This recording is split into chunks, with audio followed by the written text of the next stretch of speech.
दोस्तों, इजराइल पर एक और बड़ा स्ट्राइक हो गई है, लेकिन ये स्ट्राइक गजा में हुई है। लगातार जब से एक के बाद एक देश फिलिस्तीन को मान्यता दे रहे हैं, वैसे ही फिलिस्तीन एक देश के तौर पर अपनी सरजमीन पर मौजूद इजराइल के सैनिकों को खदेड़ने के लिए जो कुछ हो सकता है एक देश करता है वो अब कर रहा है, क्योंकि फिलिस्तीन जानता है कि अब वो देश बन चुका है। ऐसे में उसकी सरजमीन पर जो मौजूद हैं उनको खदेड़ने का उसको पूरा हक है। इजराइल की सांसें थमी हुई है, वो बेचैन नजर आ रहा है। आज आपको दिखाऊंगा एक बहुत बड़ा हमला गजा के अंदर इजरायली सैनिकों पर हुआ। अफरा तफरी का आलम है, और यह हमला जिस तरीके से किया गया है, यकीन मानकर चलिए इजराइल के सैनिक दहशत में, क्योंकि एक ही जगह दो बार हमला हुआ और दोनों बार इजरायली सैनिकों को नुकसान उठाना पड़ा। वहीं इस हमले के बाद 142 देशों को धमकी देने पर उतर आए नेतन्याहू। क्या कुछ कहा गया वो सुनवाऊंगा। यही नहीं, खबर दिखाऊंगा ईरान ने एक ऐसा कदम उठा लिया है जिसके बाद अमेरिका और इजराइल दोनों दहशत में, खासकर वो जो ईरान को न्यूक्लियर पावर बनते हुए देखना नहीं चाहते। तो एक खबर निकल कर आई है, नेटो के तौर पर स्थापित किए गए सऊदी अरब और पाकिस्तान के पैक्ट से और कौन कौन से देश इसमें शामिल हो गए। क्या अरब सेना इस महीने के आखिर तक बनकर तैयार होने वाली है? नमस्कार, मैं हूं प्रज्वल गौतम, और आज आपको दिखा रहा हूं कि जब 10 देशों ने फिलिस्तीन को मान्यता दी, तो एक देश के तौर पर लगातार कैसे अटैक भी कर रहा है। गजा से रॉकेट दागे गए, वो खबर हमने आपको दिखाई, लेकिन गजा के अंदर मौजूद सैनिकों को खदेड़ने के लिए क्या कुछ किया जा रहा है। तो पहले ये खबर हिब्रू सोर्सेज की है, यानी कि इजराइल की तरफ से जानकारी दी गई। एक बहुत बड़ा हमला हुआ है इजरायली सैनिकों पर। यह हमला हमास की तरफ से किया गया इजराइल की फोर्स पर। जैसे ही इसकी जानकारी इजराइल के तमाम फोर्सेज को मिली, मौके पर पहुंचे रेस्क्यू करने के लिए। कई लोग इसमें मारे गए थे, इजरायली सैनिक कई घायल थे, उनको लेकर जाने के लिए जैसे ही पहुंची, एक और बड़ा हमला कर दिया। Rescue force fell into another ambush in northern Gaza. उत्तरी गजा में डबल अटैक एक ही जगह पर हमास की तरफ से किया गया है। यह हमास भी जानता है और यह फिलिस्तीन भी जानता है कि देश की मान्यता मिलने के बाद उसके पास पूरा हक है कि वो अपनी सरजमी से दुश्मन देशों को खदेड़ दे। पहले ऐसी स्थिति नहीं थी। इसे लगातार अलग अलग तरीके से परिभाषित किया जा रहा था कि हमास की तरफ से किया गया हर एक हमला, हर एक चलाई गई गोली आतंकी गोली है। लेकिन जब से फिलिस्तीन की तरफ से मान्यता मिली है, 10 देशों को फिलिस्तीन की मान्यता मिली है, तब से एक देश के तौर पर यह पूरा हक बनता है कि अपनी सरजमीन से दुश्मनों को खदेड़ दिया जाए, जो जाने के लिए तैयार नहीं है। यानी कि बार बार नेतन्याहू धमकी दे रहे हैं। एक खबर यह भी निकल कर आई, देखिए, ये गोलानी एलिट यूनिट का सदस्य है, कमांडर। दरअसल यह सिनवार की मौत के बाद इसने उनकी पार्थिव शरीर के पास खड़े होकर फोटो खिंचवाई थी, तब बड़ा ये चर्चा में आया था। खबर अब आई है कि एंटी टैंक मिसाइल का इस्तेमाल किया गया। जिस व्हीकल पर यह एंटी टैंक जो टैंक में बैठा हुआ था, उस एंटी टैंक मिसाइल से दागा गया, वो हवा में उड़ा और इसकी भी मौत हो गई है। देखिए इसमें इसके साथ साथ कौन गया, देखिए करंट रिपोर्ट की खबर है।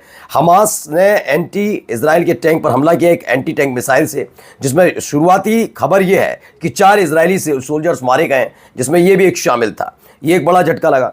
अब आइए अगली खबर पर। नेतन्याहू की जुबान जरा सुनिए, 142 देशों के लिए क्या है। יש לי מסר ברור לאותם מנהיגים שמכירים במדינה פלסטינית לאחר הטבח הנורא ב7 באוקטובר. אתם מעניקים פרס עצום לטרור. ויש לי מסר נוסף עבורכם. זה לא יהיה. לא תקום מדינה פלסטינית ממערב לירדן. במשך שנים אני מנעתי את הקמת... बेंजामिन नेतन्याहू ने 142 देशों को धमकी दी, फिलिस्तीनी राज्य नहीं बनेगा। जो नेता 7 अक्टूबर के नरसंहार के बाद फिलिस्तीन को मान्यता दे रहे थे, जो भी नेता, वे आतंक को इनाम दे रहे हैं। मेरा स्पष्ट संदेश है, जॉर्डन नदी के पश्चिम में कोई फिलिस्तीनी राज्य नहीं बनेगा। यानी 142 देशों को धमकी देने पर उतारू हो गए बेंजामिन नेतन्याहू। लेकिन अब खबर आ गई है नेटो वाले एक पैक्ट पर। जैसे नेटो है वैसे ही सऊदी अरब और पाकिस्तान के बीच पैक्ट हुआ, लेकिन अब अकेला वो नहीं है। खबर है कि ईरान, तुर्की नेटो छोड़कर अरब सेना में आने जा रहे हैं। इजिप्ट भी है और कतर भी। ये 4 देश भी पाकिस्तान और सऊदी डिफेंस पैक्ट जो है PSDP, इसमें शामिल होने के लिए तैयार खड़े हैं। यानी इसका दायरा लगातार बढ़ता जा रहा है, और चिंता की बात सबसे ज़्यादा अमेरिका के लिए है। लेकिन इन सब के बीच एक और बड़ा झटका। दरअसल IAEA की को जैसे ही फटकारा ईरान ने, उन्होंने कहा हम आपके साथ अब कोई सहयोग नहीं करेंगे, हमारी न्यूक्लियर फैसिलिटी से आप दूर रहिए। हाल ही में एक और खबर आई थी जिसमें स्नैपबैक सेक्शन की बात हो रही थी, जिसमें E3 जो है, उन्होंने कहा है कि ईरान लगातार शर्तें थी उनका उल्लंघन कर रहा है, न्यूक्लियर वेपन्स को बनाने के लिए जद्दोजहद में जुटा है। ऐसे में स्नैपबैक सैंक्शन जरूरी है, यानी 2015 से पहले की स्थिति होनी चाहिए। ईरान पर कड़े प्रतिबंध लगे, लेकिन चीन और रूस ने मोर्चा खोल दिया था कि ऐसा कुछ नहीं हो रहा और हम लगातार ईरान के साथ खड़े हैं। अब इन सब के बीच ईरान के एक प्रतिनिधिमंडल, और प्रतिनिधिमंडल क्या, जो वहां की न्यूक्लियर फैसिलिटी से जुड़े हुए हेड हैं, वो रूस पहुंचे। क्या करने पहुंचे वो बताता हूं, लेकिन फिलहाल देखिए क्रेमलिन है, जिसे रूस पूरी तरीके से इन्वॉल्व नजर आ रहा है ईरान के न्यूक्लियर प्रोग्राम में, और माना जा रहा है कि एक रूस और ईरान के बीच में एक कॉन्ट्रैक्ट साइन हुआ है, जिसके तहत 8 न्यूक्लियर पावर प्लांट ईरान में बनाए जाने हैं। इसी के मद्देनजर एक वीडियो भी निकलकर सामने, एक तस्वीर भी निकलकर सामने आई है, वो पहले मैं आपको बताऊंगा। लेकिन ये देखिए, ईरान ने इमीडिएट सस्पेंशन कर दिया IAEA को। उन्होंने कहा आपकी कोई ज़रूरत नहीं हो, ना हमें आपकी ज़रूरत, ना आपको हमारी, आप हटिए हमारे यहाँ से, क्योंकि आप ही के यहाँ से हमारे यहाँ की जानकारी लीक हुई थी, इजराइल तक पहुँचाई गई और अमेरिका तक पहुँची, और अमेरिका ने हमारी न्यूक्लियर फैसिलिटी पर हमला किया था, इसलिए आपकी अब ज़रूरत नहीं है। लेकिन उसके बाद भी ये तैयार हो रहा था, लेकिन जिस तरह के हालात बने, हालात के मद्देनजर ये फैसला लिया है। देखिए एक और वीडियो निकल कर सामने आई, पहले वीडियो देखिए, वीडियो में क्या हुआ।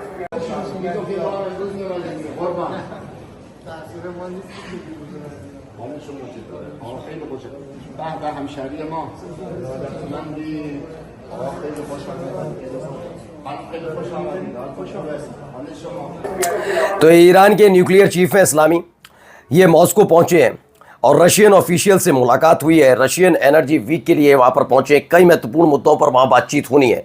ये एक बड़ा झटका माना जा रहा है, लेकिन इन सब के बीच का सर्वे भी कराया गया।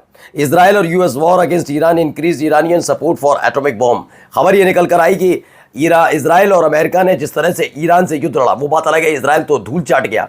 अमेरिका ने सिर्फ न्यूक्लियर फैसिलिटी पर हमला किया, जिसमें वो धूल चाटा, और उल्टा कतर में बना हुआ अमेरिका का एयरबेस तबाह हुआ। बाद में उसे ठीक किया जा रहा है, कर भी लिया गया आधे से ज़्यादा। लेकिन इन सब के बीच ईरान की जनता ने खुलकर सपोर्ट किया है कि वाकई अब अपने देश यानी ईरान को एटॉमिक बॉम्ब से लबरेज होना चाहिए, हमें भी लेस होना चाहिए। माना गया तकरीबन 90% ऐसे ईरानियन हैं जिनका कहना है कि हाँ, ईरान को न्यूक्लियर वेपन बनाने चाहिए, और इसके लिए लगातार बातचीत चल रही है। रूस के में पहुंचना न्यूक्लियर फैसिलिटी के जो चीफ हैं, ये अपने आप में बहुत सख्ते में डालने वाला है। ये पूरी मीटिंग की तस्वीर भी निकल कर सामने आई। ईरान न्यूक्लियर चीफ में इस्लामी, वो पहुंचे मॉस्को, और रशियंस जो हैं, इसी प्रोग्राम से जुड़े लोग हैं, उनसे बातचीत करती हुई तस्वीर निकल कर सामने आई है, जो एक तरीके से वाकई अमेरिका के लिए टेंशन पैदा करने वाली है।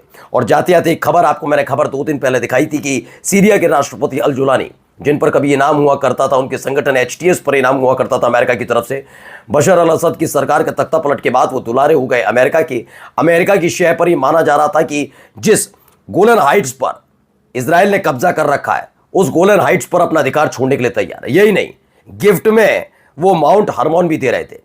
लेकिन इन सब के बीच अचानक से वो पहुंचते हैं कहाँ, UNGA की मीटिंग के लिए, और जब वो वहां पहुंचते हैं तो वहां मौजूद सीरिया की कम्युनिटी से ताल्लुक रखने वाले नागरिक विरोध करते थे।